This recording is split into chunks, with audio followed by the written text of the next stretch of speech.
You're listening to Food Trucks in Babylon, a Western Seminary podcast with Dr. Todd Miles and Dr. Patrick Schreiner. Listen as they discuss matters of faith, theology, and culture in a post-Christian world.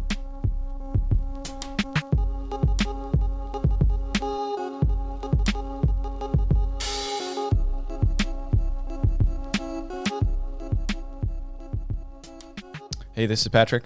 And this is Josh. Josh, Yep. You're not Todd. I'm not Todd. What are you doing here? I heard about how fun this was, and I wanted to be a part of it. No, Todd, we're going to actually talk about something in the Old Testament, and Todd told me he's a New Covenant believer, and he actually doesn't even read the Old Testament. So Todd decided not to come on this phone call with us, so Josh is going to be here with us. And Josh, can you just tell us briefly what you do here at Western? I do read the Old Testament. That's important. He reads even Hebrew. I do.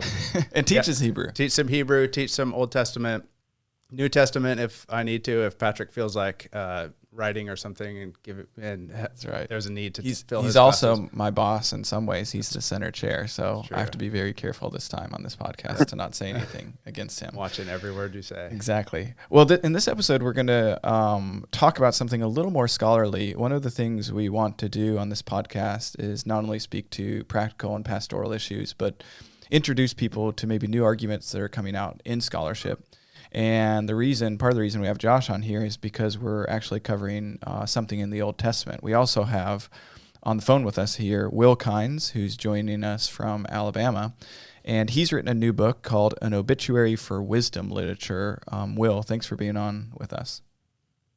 Yeah, it's a pleasure, Patrick. Yeah. Thanks for inviting me.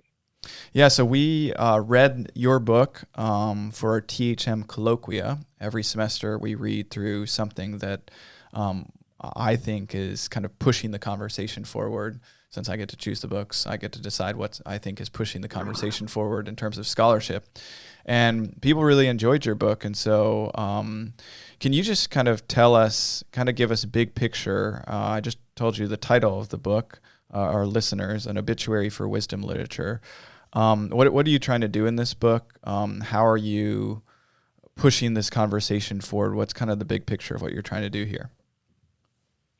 Yeah, so wisdom literature, it's one of those things, it's kind of the intellectual furniture of our discipline, and not just within biblical studies, but I think in the church as well. As people talk about the Bible, they'll throw around this term, the wisdom literature, as if we all know what it means, and it has a tendency to go unquestioned. Oh yeah, that's just the way we read the Bible. There are 3 books, Proverbs, Ecclesiastes, and Job, and that's wisdom literature. And we assume that we know a lot of things about what the texts mean because we can put them in this box as wisdom literature.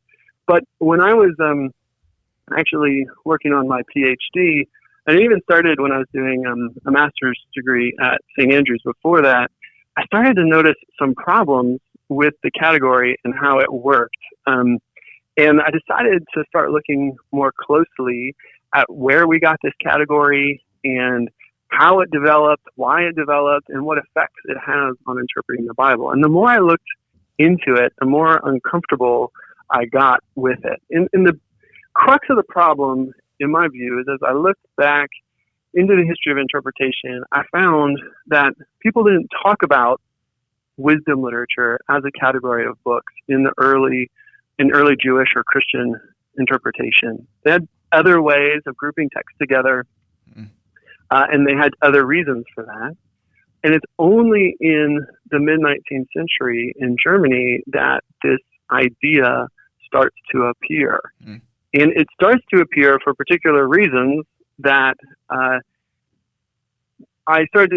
was where my discomfort really started to grow, because the way we think about wisdom literature, and if you step back and think about some of the characteristics that we associate with those books, universalism, individualism, empiricism, sometimes skepticism, rationalism, those kinds of features, humanism, those actually sound a lot like the way people were thinking in 19th century Germany, and a lot less like what we encounter in the rest of the biblical worldview. And so I started to worry that what we were dealing with here is actually another example of scholars looking into the well and seeing their own reflection. And that's problematic because if that's shaping the way we read these texts and therefore shaping the way we understand biblical theology as a whole, then this category is actually distorting our interpretation, not only of those three books, but of the entire Bible. So it's not, Josh, you want to jump in here? Yeah. I'm just wondering about, that's really helpful. And I loved your book. I thought it was the kind of book where when I read it, I felt like it spoke to things that I kind of had some sort of intuitive struggle with, and it really identified those things and put those into their proper place. So it was very helpful for me. In what way are you thinking of it as an obituary? That's in your title, and at some point, I think in the introduction, you kind of categorize the different ways that literature marks the end of something, and then you locate your book in that typology. How would you say that it is an obituary? In what way? Yeah. Well, see, a lot of people accuse me of murdering wisdom literature, but I don't think that that's what I'm actually doing. I don't think like that people on the street stop you and say, "Are you murdering wisdom literature?" How could you murder wisdom literature? Terrible person. No, people within the scholarly world who think, I was just at SBL and I gave a paper on this, and this was the charge that someone laid against me during the Q&A period.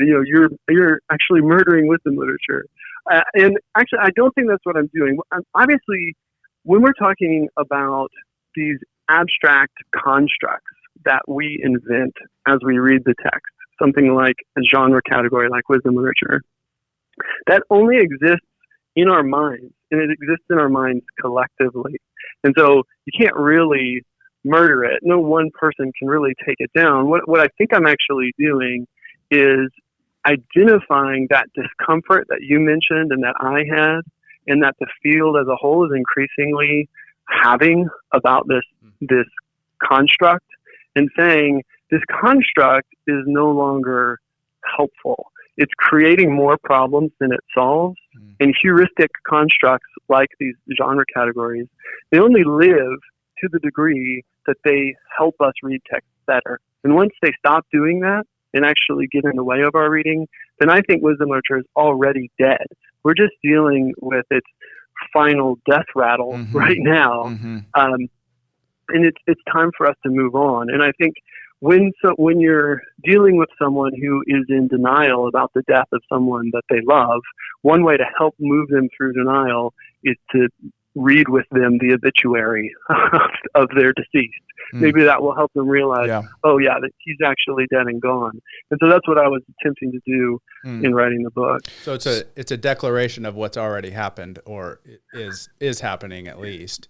I'm declaring that it's already happened, while at the same time encouraging that on its way by helping more and more people in the field to see what has already happened. Okay, gotcha. And it's wisdom literature, not wisdom per se. You're not rejoicing and dancing on the grave of wisdom, the concept. Right. Is that right? And then, if you look around us in the world today, you might think that wisdom as a concept is also dead. But I would not rejoice in that at all. My goal is actually to create new life for wisdom as a concept by removing it from the shackles of this category that we've put it into. My goal from this book is that we would start to appreciate the way that the Bible as a whole describes wisdom to us, rather than just putting it off on this corner where, if we want to know about wisdom, we just read Proverbs, Ecclesiastes, and Job. I want to suggest if you want to know about wisdom, you read Deuteronomy as well. You read James. You look at Jesus, right? Jesus is presented to us as the wisdom of God. He's the one in whom all the treasures of wisdom are hidden. So, but that wisdom literature, just by its very nature as a category, pushes against that kind of biblical theology of wisdom. Let me just repeat kind of what I'm hearing you say in my own words, to clarify for people. It seems that you're saying the wisdom literature category is actually hindering our reading of the wisdom concept throughout the whole Bible. Is that one way to put it? Like we've siphoned these books off. And let me just add one more thing. The one reason I loved it is because I've noticed this in my own reading of kind of biblical theology, that typically people just skip over the wisdom, what we call the wisdom books. And I think part of it is what you've identified. We skip over them because they've been siphoned off in this kind of their own category. And with a biblical theological view, it's not as story related, at least in the way that we've read them.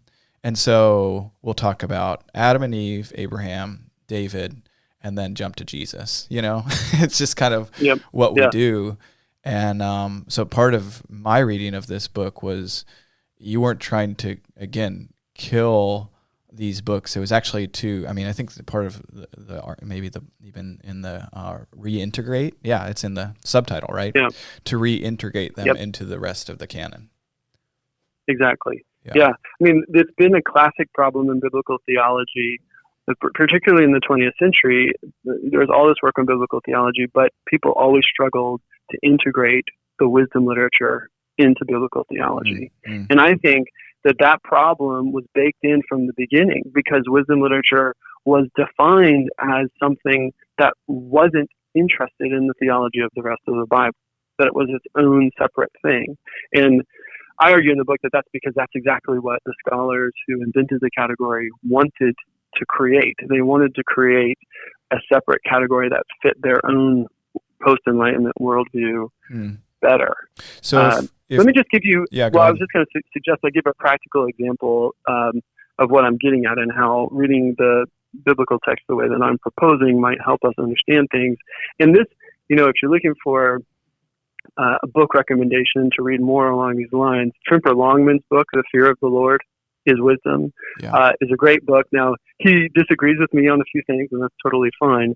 But what he's getting at is kind of what I'm hoping will come in the future as we move away from our commitment to wisdom. So take, for example, Proverbs 1:7 and Proverbs 9:10, the summary statement that the fear of the Lord is wisdom. But if you don't understand the wisdom literature, if you don't understand Proverbs in light of the broader biblical testimony, what does the fear of the Lord even mean? Right? If you're going to fill in the content of both who the Lord that's talked about there is and what it means to fear him, you need to read other texts like Exodus 20 when the people encounter God on Mount Sinai, or Deuteronomy, which describes how the fear of the Lord and wisdom are related to one another. So that's what I'm aiming for, so that we get a deeper, more robust, and more theological understanding of what wisdom is by no longer siphoning it off, cordoning it off on its own. So for people in ministry, pastors, people serving, maybe preaching the word, what do you want them to not do in light of this book? What are some, just practically, how would we speak about these books in different ways in light of your work? Yeah, well, one of the things that inspired my research on this in the first place was I was listening to a pastor that I really respected preaching on the book of Job, and he did what a lot of pastors do. He had done his research. He had read recent commentaries on Job, I could tell, and he introduced the book by associating it with a lot of these traits. He said, the book of Job, if we're going to read it, we have to understand that it's part of the wisdom literature, and that means that it's not as integrated with Israel's history or the understanding of God's covenant as some of the other texts in the Old Testament. And so we have to read it differently in light of that. And that's exactly what I hope people would stop doing.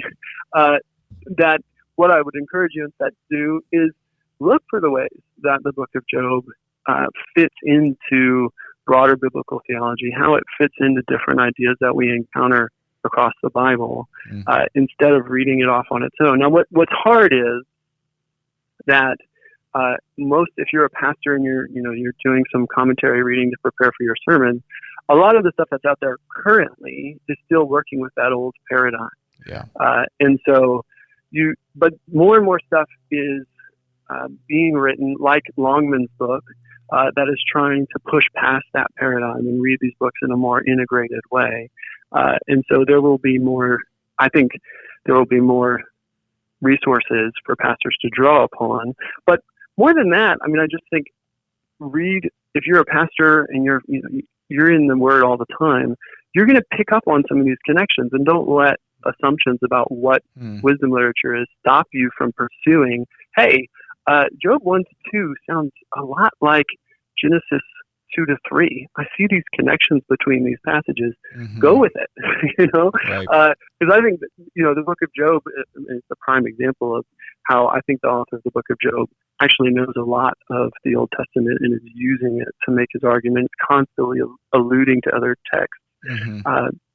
But the same could be said for Ecclesiastes and Proverbs. You read Proverbs 6 and you say, hey, that sounds a lot like Deuteronomy, when he talks about binding my instruction on your fingers and putting it around your neck. Yeah, I think so. I think it's exactly supposed to make you think of Deuteronomy as you read Proverbs 6. Gotcha. So bring that into your preaching, and that will help deepen what you can communicate to your congregation. Yeah. And I like how you brought up, and this is just kind of riffing off what you just said, but I think you use the word theological abstraction in terms of sometimes we treat these books like, well, this is just like general wisdom, completely disconnected from the Torah. So how do we speak? How do we work well? How do we have good marriages? How do we kind of do these things? And it kind of becomes almost like self-help texts in modern churches, where it's difficult to preach in some ways. It's very practical, but you're actually never tying it into speech in terms of, well, what does the Torah command about speech, and how is this kind of flowing from that? And I thought that was really helpful just in my own studies to begin thinking about, okay, this isn't just like abstract wisdom, almost like this fell down from heaven, totally disconnected from the culture and the time and so forth and so on. I think that's some of the things that I had maybe just picked up through being in churches and being in kind of the Christian world without like critically thinking about, what am I doing here? Well, why is this not connecting to the rest of the scriptures? So I found that really helpful. Well, and I would just say as another example, what you were just talking about reminded me of is Mark Dever at Capitol Hill Baptist Church. He recently preached through Proverbs, where he was using the Ten Commandments and finding connections with each of the Ten Commandments in the book of Proverbs. And so using those texts together, I mean, that would be completely anathema according to this older understanding, this scholarly understanding of what wisdom literature is. It's supposed to be seen completely independent of Israel's law. But Deborah's able to find a lot of helpful connections that I think help us understand both the Ten Commandments and Proverbs better as we do that. That's great. Yeah, that last point is kind of what I was going to follow up on. Do you see this working both ways? So the Ten Commandments influences a Mark Dever sermon series on Proverbs. Could it work the other way too? Or could you see the ways that maybe we better understand Torah if we're bringing the concept of wisdom kind of back into our reading of Torah, or 1 Kings 1-11 to understand Solomon better, those kinds of things? Yes, exactly. And here there's an important caveat that I'd like to make, which is that since the mid-20th century, there's been a lot of work in scholarship of looking for what people call wisdom influence. So the different ways that the wisdom movement, as they understand it, influenced the writing or the editing of different texts across the Old Testament. And that's not the kind of thing that I would be advocating in terms of what you're saying, seeing how wisdom works the other way. Because what ends up happening there is people take all of these assumptions about what wisdom literature as a category is, and this associated group of people who scholars connect with that category that they argue has its own distinct theology and so forth. And then they use wisdom influence to say that that kind of movement should shape the way we understand other texts in the Bible, so that we understand other texts in the Bible in a more universalistic way, a more rationalistic way, and so forth and so on. And that's what I would say not to do. That's unhelpful. I talk in the book about the threat of pansapientialism, of this wisdom idea spreading across the canon and making the entire canon less theological. So instead, I would say we have to have this robust interchange so that as long as we are willing to step outside of the constraints of wisdom, then yes, see how Proverbs helps you understand Deuteronomy better, but not in such a way that you're shaping Deuteronomy into the image of wisdom literature and that older way of understanding it. Right. Yeah, that's helpful. So, look, can I just follow up on that? In a sense, though, are you arguing for a form of pansapientialism because you are wanting people to see wisdom through the whole scriptures?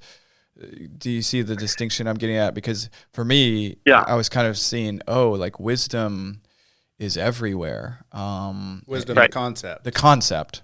But you're saying this pansapientialism as a genre, is that the distinction you're making there again? Yeah. So in early Jewish and Christian interpretation, they did see the Bible that way. I mean, if you read 2 Timothy 3:15, it talks about all Scripture can make one wise. Yeah. So, the Greek there, sophizai. So all Scripture makes one wise. So there's a sense in which 2 Timothy is suggesting the entire Old Testament has that purpose or that effect. And that's great, but we have to remember that when 2 Timothy says makes one wise, it does not mean what people in the 19th century meant when they talked about wisdom. It does not mean all Scripture is there to give people worldly wisdom, humanism, universalism, individualism, all of those things. So, I mean, it might be helpful to set what I'm trying to get across in terms of a contrast. There's a scholar who's written a book called The Philosophy of the Hebrew Scriptures. I think his name is Yoram Hazony. It came out in 2012. And in that book, he says, I look forward to the day when all of the Bible is considered wisdom literature. But he's making the argument that all of the Bible should be seen to present philosophy in a similar way that we understand philosophy, Greek philosophy and so forth and so on. And he goes on to say most of the Bible can be seen to inculcate what he calls worldly wisdom, which is philosophy as we generally think of it today. And I think that's just to distort the text according to our modern expectations. Gotcha. Yeah. That so makes sense. we need to be prepared as we see wisdom across the entire Bible to be challenged by the way that the Bible talks about wisdom. It's not necessarily going to be the way that we would naturally want to think about it based on our current conceptions of what wisdom might be. Yeah. So you say wisdom is not a genre. This is really clarifying for me. Wisdom is not a genre, but a concept like righteousness, justice, or holiness. Do you have anything? Can you elaborate on that? Because I think that made a lot of things click for me when I read it. Right. So we don't have a collection of texts in the Bible called the righteousness texts. We don't have the holiness text. We do have the holiness code in Leviticus, but we don't have, this separate collection of texts that we've created as a genre. And then the crucial part is we don't then take that separate group of texts and associate it with a separate group of people within Israel that have their own distinct theology, and therefore separate those texts off from the broader biblical worldview.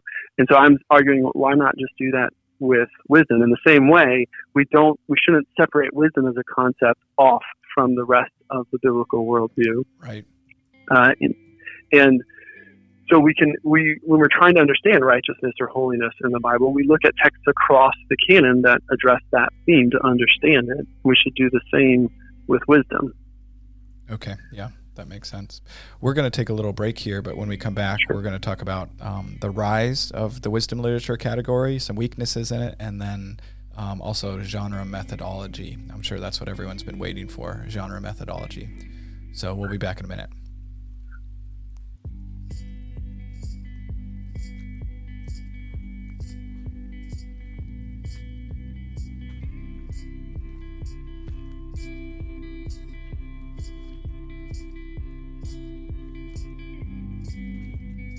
Hi, my name is Julia, and I'm in the THM program at Western Seminary. My favorite part about this program is how it combines high-level scholarship with deep personal transformation. Studying the Word of God in an academic setting has given me the space to really explore the deep questions I have about the nature and character of God and His Word. And through it all, I'm continually amazed by how the gospel energizes every part of my life. Western Seminary serves as a catalyst and resource for spiritual transformation by providing, with and for the church, advanced training for strategic ministry roles. If you're interested in learning more about Western or starting your application, visit us online at westernseminary.edu. Now back to the show.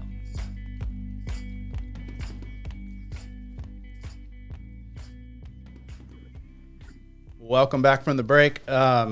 Will, tell us a little bit more about yourself, just as a way to transition from the break, but also to pick up what Patrick left off, neglecting to even ask you where you I said he's in Alabama, okay? There's more about you, Will, that we care about than that you're from Alabama. The Iron Bowl. Were you happy about the Iron Bowl? That's what we really need to know. Yeah, well, half of Alabama is going to hate me based on my response to this, but I was rooting for Auburn in the Iron Bowl. Okay. So actually, I'm a Florida fan, which means all of Alabama already hates me, so that's okay. There you go. We have a lot of Alabama listeners, I'm sure. Right. So what about where you teach? Where do you teach, Will, and what's your kind of academic standing? So I'm originally from Virginia. But then I went to the University of Virginia and then to Southern Baptist Theological Seminary. Got to take a class with Tom Schreiner, in fact. And then went to the UK for 6 years. I did an MLit at St. Andrews and in theological interpretation of Scripture, and then a PhD at Cambridge, and then a postdoc, and then a 1-year teaching position at Oxford, before moving to your neck of the woods up there in the Northwest. I was at Whitworth University in Spokane for 6 years. And then just this semester moved to Samford University here in Birmingham. Okay. Well, our podcast is called Food Trucks in Babylon. And part of that is because we have food trucks here in Portland. We love food. And one of the things that they do on the podcast, I guess, is let guests talk about their food experience. So is there something there in Alabama or maybe somewhere along the way? I mean, you could tell us about some amazing food truck or food cart in St. Andrews, Scotland.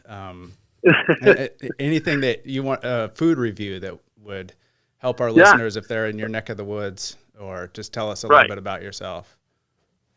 Okay, so I haven't been in Birmingham that long, just since August, but the most important thing, besides deciding who you're going to root for in Auburn versus Alabama, is what your favorite barbecue place in Birmingham is. So there are several big ones, but I will say I've tried them all, and my recommendation is Saul's Barbecue. So if you come to Birmingham, check out Saul's Barbecue. Like SAULS? SAWS. Oh, Saws. Okay. Saws. Okay. Saws Barbecue. Okay. Gotcha. Yeah, that's an important distinction. Yeah. So if you come down here, not the King of Israel. let me know. No. So that'd be nice if we had an Old Testament connection in there. That's right. Let me know. Glad to grab some Saul's Barbecue with you. I'm going to hold you to that next time I'm in Birmingham, since I go there all the time. Exactly. That's a joke. I never go there. I think I've been there maybe once. You should, though. You should visit. It's a great place. Yeah. Yep. Well, maybe getting back to some of your argument here, I think we skipped over so maybe the rise of this wisdom literature category and the weakness. So maybe people have been listening, they're like, this is all really interesting, but what's the problem? What are the weaknesses with the category itself? Can you walk us through some of the things that just make us question whether this should be a category, a genre that we use? Yeah. And this is part of, that first chapter of the book is in some sense just a summary of my own wrestling with this question and partly what inspired me to write the book as a whole, because I just kept on trying to figure out how we can justify the use of this category in reading through what scholars have said in the last century or so, in coming up empty in terms of strong justifications for the use of the category. And, excuse me, The big problem that I increasingly notice is that there doesn't seem to be a way to stop the category from expanding. Because we have such a vague definition of wisdom literature, it's easy to justify adding more and more texts into it. And that's exactly what has happened over the course of the 20th century, and that's why I talk about the threat of pansapientialism. Because if you define wisdom literature as didactic texts, so texts that are particularly intended to teach us something, well, what text in the Bible isn't trying to teach you something? Yeah. And if you describe it, I mean, probably the firmest foundation is to say, well, it's texts that talk a lot about the concept wisdom, and that's fine. And perhaps when we talk about genre, we can come back to that. But even if you use that criterion, 1 Kings 1-11, which describes Solomon's reign, the barbecue uses. Yeah, I'm back to the barbecue. So 1 Kings 1-11 actually uses the term wisdom at a greater rate than the book of Job. So if that's going to be your criterion, why not include 1 Kings 1-11 in the category? But people don't want to do that because 1 Kings 1-11 talks about Israel's history. It talks about the building of the temple, and those things aren't supposed to be part of wisdom literature. So that's a big problem. And because people face that problem of definition, they end up, I noticed in scholarship over and over again, relying back on the general consensus of the wisdom books. So they'll say, well, if we're going to define wisdom in the Bible, we have to start with the books that everybody agrees are wisdom literature, Proverbs, Ecclesiastes, and Job. Use those to figure out what our criteria should be. The problem is that's completely circular. Right. And whenever people start relying on general consensus, that's when your antenna should go up and you should start looking closer and asking more questions. And so that's what I use the rest of the book to do. And you point out that Proverbs, Job, and Ecclesiastes are very different in the literary style that they're written. And so to call those a genre together is pretty problematic. Right. Now, some people will say, well, really, wisdom literature is not a genre. It's a category of biblical text. But to me, that seems just like a semantic sleight of hand. Okay. That's a distinction without a real difference. Right. And that has something to do with how I understand genre, which I imagine we'll talk about in a second. You spoke to this a little bit earlier, but can you unpack just a little bit more about how the 19th century, the Enlightenment, post-Enlightenment milieu was part of what gave rise to this? And it seems like, or at least if I heard you right, this was part of your concern for the wisdom literature category. At one point in the book, you cite Crenshaw, I think, and you say that the rise of wisdom literature as a category corresponds with a kind of a growing skepticism towards revelation in thinking about the different categories of biblical literature. Can you unpack that just a little bit more, what your concern is there, how this category came out of post-Enlightenment thinking? What's the problem there? Yeah, so the context in 19th century Germany is one in which you had 18th century rationalism, and then in 19th century, the rise of historical criticism. And so you have biblical scholars increasingly struggling with what to do with particularly the Old Testament, because it seems like it's not withstanding the onslaught of the Enlightenment very well. And so these biblical scholars are, I think I had end up tracing back footnotes, as different scholars cite earlier scholars, and I got to the kind of patient zero of the wisdom literature idea, and that's this guy Johann Bruch, who wrote this book in 1851, which translated in English is titled Wisdom Teaching of the Hebrews. And Bruch is, I think, trying to do something good. He's trying to say there are at least some texts in the Old Testament that we can hold on to that can continue to be relevant to us today in the 19th century. But unfortunately, that good idea ends up having bad knock-on effects, because what he does to try and recover those texts is very similar to what Schleiermacher does. If you're familiar with Schleiermacher, he talks about defending Christianity to its culture despisers.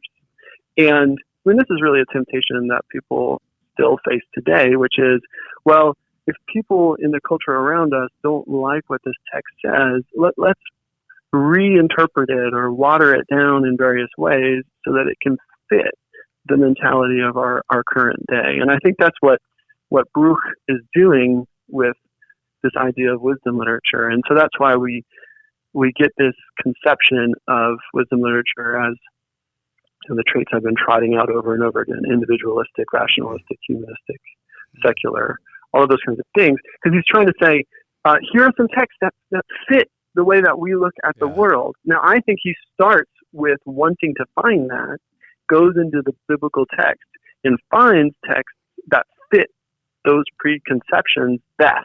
Because before Bruch, you don't have Proverbs, Ecclesiastes, and Job set off together against the rest of the Bible. And after Bruch, you have them set off against the rest of the Bible over and over again.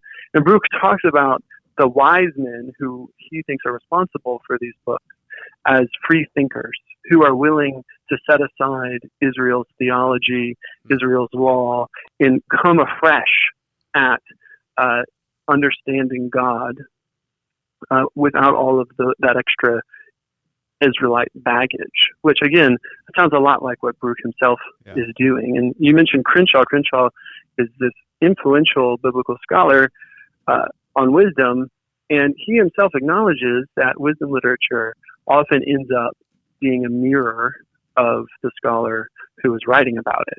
And we see that all the way at the beginning in Bruch's work in the mid-19th century. Mm-hmm. That's helpful. Thank you.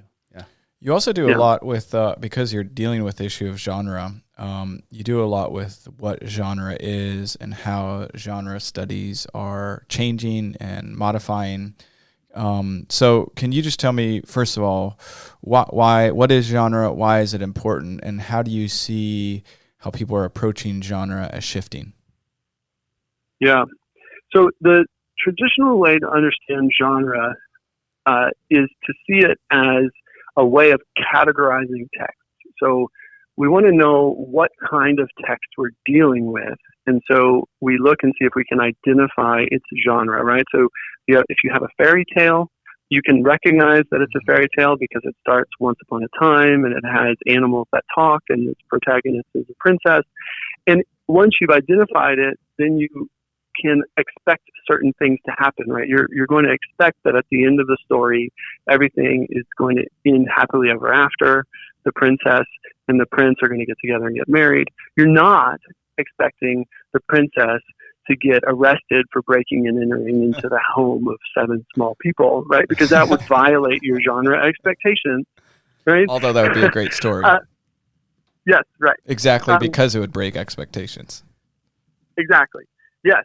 So genre is helpful in those ways because it creates we need some kind of expectation as we read text. We need genre to help us orient ourselves as we read text. But what I'm concerned with, and what the field of genre studies, as I've been doing reading in it recently, is concerned with, is that good part of genre is used to such a degree that it actually becomes hindering to our understanding of what a text can mean. Right? We get these expectations from the genre, we categorize the text, and then that limits the meaning that we can find in the text. And, something like the violation of genre that I just suggested. In fact, texts are constantly violating genres. That's part of what makes them exciting to read and interesting. Mm-hmm. And so if we put them in these genre straitjackets, we're going to miss a lot of what they're actually attempting to do. So what I'm arguing for, if that is what we would call an essentialist understanding of genre, I'm arguing for a nominalist understanding of genre, which means genres are just what we call them in the world. Like, they don't actually exist outside of our minds. They're just ways that we notice similarities between texts in ways that help us to see significant aspects of those texts. So if we take wisdom literature, I think you said, can I just interrupt real quick, just in case our listeners have a question? I think you say in the book they arise from the text itself, but we're creating these categories to group them. So it's kind of a between text thing. Genres are between texts. So I actually really love the constellation metaphor. I feel like that clarified a lot for me. If you want to kind of press into that, because I think some people would hear that and say, well, that sounds really subjective. Like we're just creating this out of nothing, and it sounds a little postmodern. Right. Yeah. So what I say is they emerge between the text and the reader. So the reader is responding to actual features of the text, but it's the reader that is comparing this text to another text and seeing that this other text also has those actual features. So I'm not trying to ignore the objective features of the text. Right. I think that is what enables the reader to see these connections. And so, the constellation analogy is we look up into the sky and we see the actual stars in their actual location in the sky, and we're able to create pictures by seeing how they relate to one another in the sky. And you see, that straight line of 3 stars that looks like Orion's belt. And so that's a metaphor that people talking about genre have used for a long time. What I attempt to do is then take it to a next step and say, well, that's what we see if we look at the sky from the Earth in the northern hemisphere. But if we were to stand somewhere else in the universe and look at the same stars in the constellation Orion, for example, they wouldn't look like that. They would make a different shape, because the stars in the sky are actually in 3-dimensional space, not a 2-dimensional firmament. And so what I'm arguing is that when we put text together, like in the 19th century, Baruch put text together and he creates this constellation wisdom literature, that's a limited perception of the actual features of the text. Gotcha. And we need to be willing to look at the text from other cultural locations and see how they relate to one another from those other perspectives. So we've gone pretty deep down into this. So rise up and tell me, why does this matter for the rebirth of wisdom? Like, why are you going into such philosophical, methodological depth? Like, what's the payoff here? Right.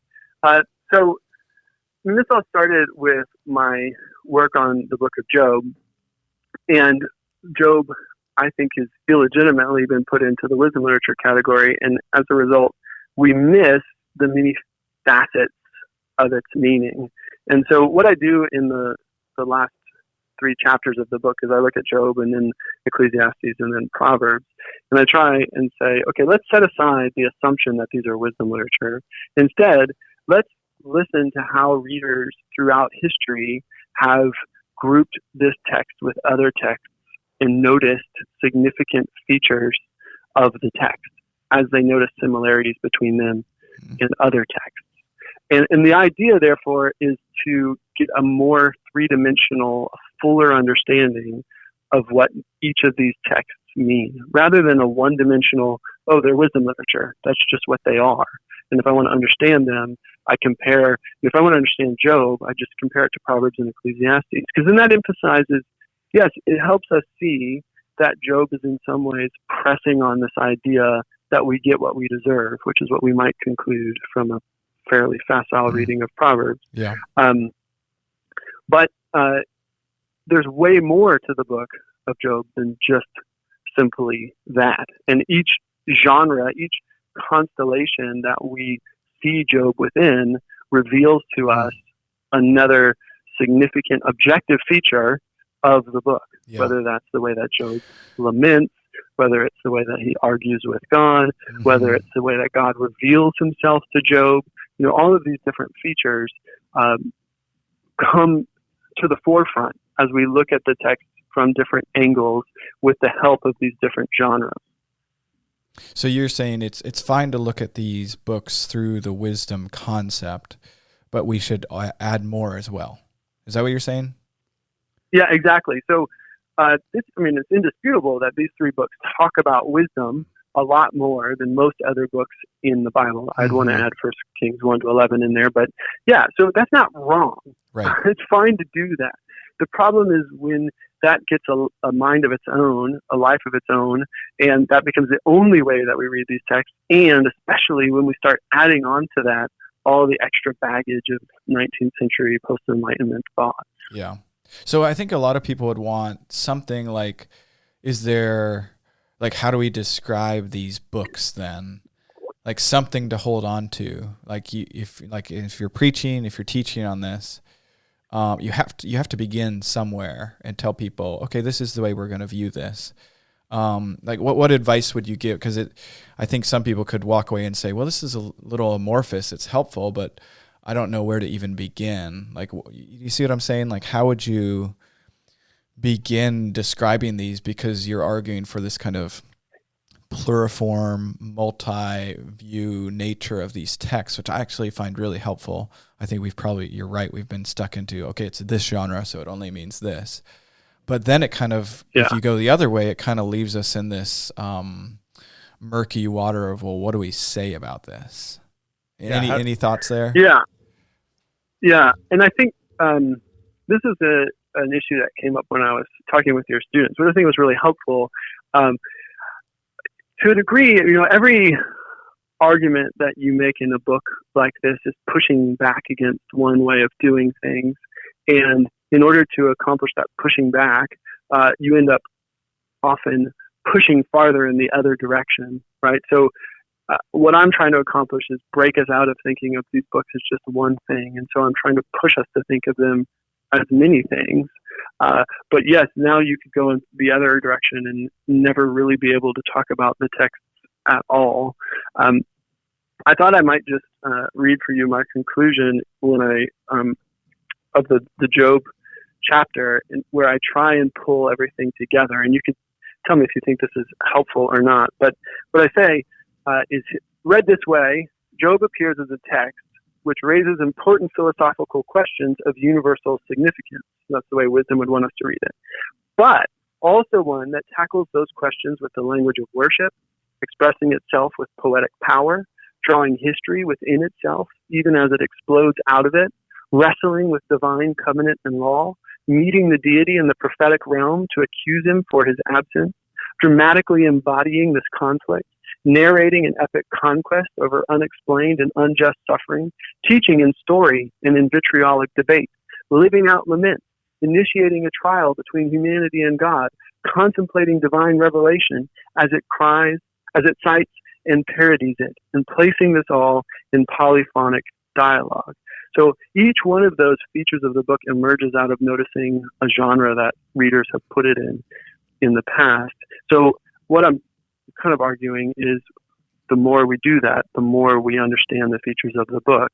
And I think that that's an infinite process. But when you're preaching or teaching the text, you can't preach infinitely. Eventually people have to go get lunch. So I think it's fine to create some, this is what I want to see about the text today. This is how I think this text helps us see about this feature of the book. But maybe as you walk through the book, do different things to kind of show them you can view it at different angles. Is that what you're suggesting? Exactly.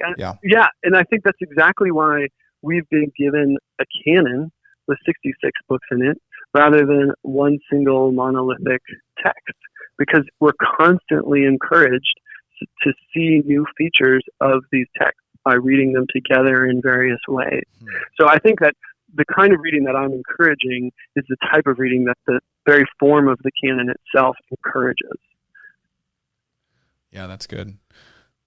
One thing that I was wondering, maybe there's kind of two different angles you could take on answering this, is what are some of the strongest objections to your overall thesis? And maybe you could think about maybe speed round here too, because running out of time. Yeah, we're running out of time, but yeah, go ahead. Right. Yeah. So either from an academic standpoint, from the field, what's been your the pushback you've received, or maybe pastorally? And you can even respond briefly and tell them why you're right. Okay, great. Well, so I mentioned I just gave this paper at SBL, and the two main objections that I got afterwards. The first one was, well, really, this is just a straw man argument, because who really does what you're saying? Who really takes these texts and reads them exclusively by themselves? And I think that's a good thing to be careful of. And I do think, the way I responded to that question is to say, well, that's why I don't think that I'm killing wisdom literature. I think I'm writing its obituary, because I think increasingly people are breaking out of the straitjacket of the category. So I'm just telling it like it is, that old way of thinking of things, and I have plenty of examples in the book of people saying these more extreme things about how we should understand wisdom literature. But I think it's encouraging that people are starting to drop the category in various ways and challenge it. The second main objection would be, well, all the stuff that you talk about with wisdom literature originating in the 19th century, that's just the genetic fallacy, right? You can't disprove an idea just by identifying when it began, and because it still could be true.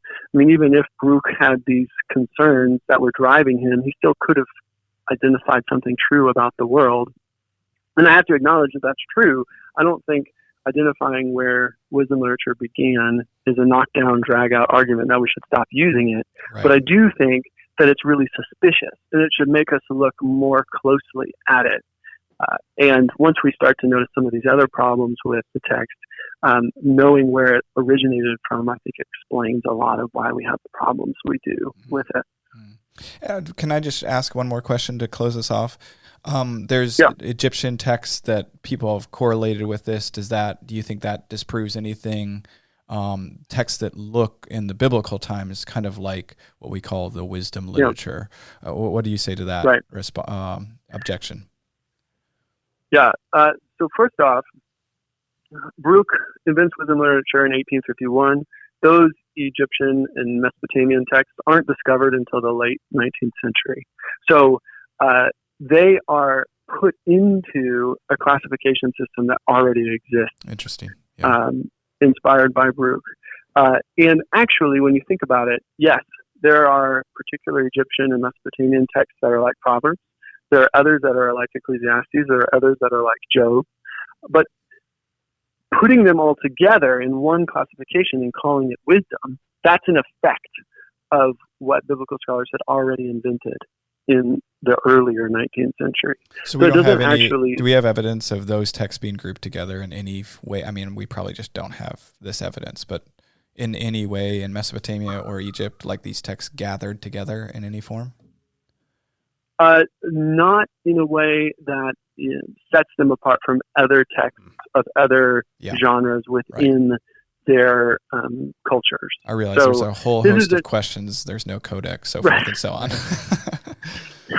Right. You have Egyptian instructions that are grouped together as instructions, but grouping them along with texts like Job and Proverbs, and not including things like hymns and ritual texts of various sorts, that doesn't happen. They don't. To my knowledge, and this is an area where there's actually a lot more research being done just recently, but people are finding, these.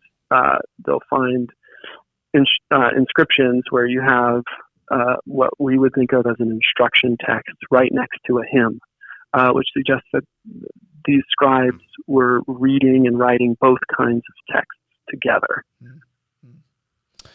Well, Will, we appreciate you coming on. This has been really helpful. Again, the book is an obituary for wisdom literature. It's published by Oxford University Press, and I just found it so helpful in terms of my own thinking, so I'd encourage our listeners to pick it up if they can.